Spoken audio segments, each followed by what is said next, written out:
100% उद्याचे होणारे खासदार माननीय आढळराव पाटील साहेब, प्रदीपदादा, व्हाईस चेअरमन अरुण भाऊ, अभिषेक, सवित्राभाऊ पासून तर इकडं युवाजी बुवा, सुभाषराव, आमचे रामदास बुवा दाभाडे, दामू शेट्टी वगैरे, निवृत्तीराव, सरपंच वगैरे सगळेच मान्यवर मंडळी, पिंपरखेडची खरी निष्ठावान असणारी आणि प्रेम करणारी सर्व मान्यवर, बाहेरून आलेले सगळे मान्यवर, सगळ्याचा नामोल्लेख करावा अशी महिला काँग्रेसच्या अगदी सावित्राबापासून तर उपसभापतीपर्यंत सर्व मान्यवर मंडळी, विवाजीवा जुन्या कार्यकर्ते आहेत, रामदासबा आहेत, सगळेच आहेत, सगळ्यांचा उल्लेख घ्यावा अशी सगळी मान्यवर मंडळी, बंधू आणि भगिनी. खरं आज पिंपरखेडमध्ये तुम्हाला विनंती करण्यासाठी आढळराव पाटील साहेब आले. पिंपरखेड पाटील साहेब, मी तुम्हाला सांगू इच्छितो, आमच्या तालुक्यात 1 नंबरचं गाव म्हणजे पिंपरखेड. शिरूर तालुक्यात 1 नंबरचा फोन. आतापर्यंत होणाऱ्या निवडणुकीमध्ये मतदानाची सुरुवात मोजणी ही पिंपरखेडमधून आणि 1 नंबरचं नाव गाव म्हणजे नंबर जो सिरियल नंबर असतो तो आमचा पिंपरखेड आणि तो नंबर आता पुन्हा एकदा नव्याने इतिहास घडवण्याचं काम पिंपरखेडला करावं लागणार.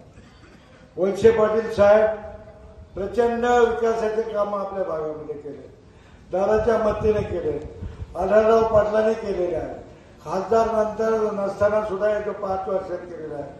वळसे पाटील साहेबांना सांगितलं पाहिजे की तुमच्या गावात तर निधी दिलाच आहे, पण 400 कोटीचा रस्ता तुमच्या गावावरून जाणारा दादाने वळसे पाटलांनी मंजूर केलेला आणि अजूनही पुढच्या बजेटमध्ये म्हणजे राहिलेले सगळे काम, रामदास बुवा तुमचे राहिलेले सगळी कामं ही आता मंजूर करणार आहे.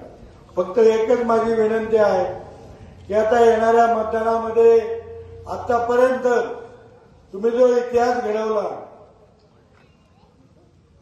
वळसे पाटलांच्या पाठीमागे उभं राहण्याचा, आमच्या मागे उभं राहण्याचा आणि दिलेल्या शब्दाप्रमाणे इतिहास घडवण्याचं काम उद्याच्या आढळराव पाटील साहेबांच्या निवडणुकीमध्ये करावं एवढी विनंती करण्यासाठी मी आहे. अनेक बोलण्यासारखं आहे. पाटील साहेब तुम्ही उद्या खासदार होणार. खासदार झाल्यानंतर यापूर्वी जसं लक्ष दिलं, कारण गेले 5 वर्षात त्या कोल्ह्याने आमच्या गावाचं तोंडही पाडलं. मला वाटतं पिंपरखेडला निधी आला का काही? काहीच निधी नाही आला. पण निधी तर देण्यापेक्षा निदान भेट तरी दिली का? ते सुद्धा दिले. आणि आता पुन्हा लोक घेऊन येतात त्यांना, कोले साहेब कोले साहेब कोले. कोले साहेबाला पिंपरखेड पुढे येत माहित नाही, काल परवा आला असेल तेवढंच माहिती. तेव्हा आता अशा पद्धतीनं ज्या खासदाराला इंटरेस्ट नाही, उभं राहण्याचा इंटरेस्ट नव्हता, बळजबरीनं उभं केला आणि पुन्हा सिनेमा श्रेष्ठीतून बाजूला काढून खासदार घडवायचे आणि 5 वर्ष त्यांनी सिनेमा आणि चित्रपटामध्ये काम करीत बसायचं. यापेक्षा जो चालता बोलता रात्रंदिवस माणूस फिरतोय त्याला निवडून देण्याचं ऐतिहासिक काम आपल्याला करायचंय.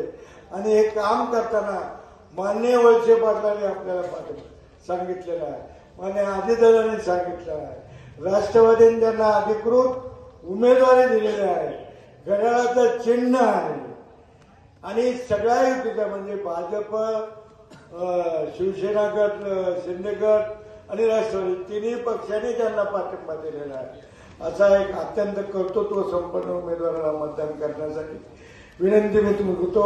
उद्या 8 तारखेला अजितदादा समक्ष तुमच्याशी बोलण्यासाठी दुपारी 1 वाजता टाकळ्याची इथं आपल्या 40 गावची सभा ठेवलेली आहे.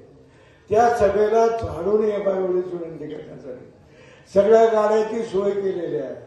तिथपर्यंत सगळी सोय केली. फक्त 1 वाजेपर्यंत तुम्ही आमच्या करता, आढळराव करता आणि ह्या आपल्या तुमच्या आमच्या हिताकरता वेळ काढा. आणि आज आढळराव तुमच्या साठी विनंती करायला आले, त्यांची विनंती मान करा. आतापर्यंत 50-60 वर्षात राजकारणात माझं राजकीय जन्मगाव, कदाचित जन्मगाव टाकळ्याचे असेल, पण राजकीय जन्म माझा पिंपरखेडमध्ये झालेला आहे. हे सांगताना मला मनापासून स्वाभिमान आहे. आणि याच प्रमाणे इतिहास पुन्हा एकदा आढळराव त्या रूपाने करावा एवढीच विनंती करतो आणि साहेबांनी बोलावं.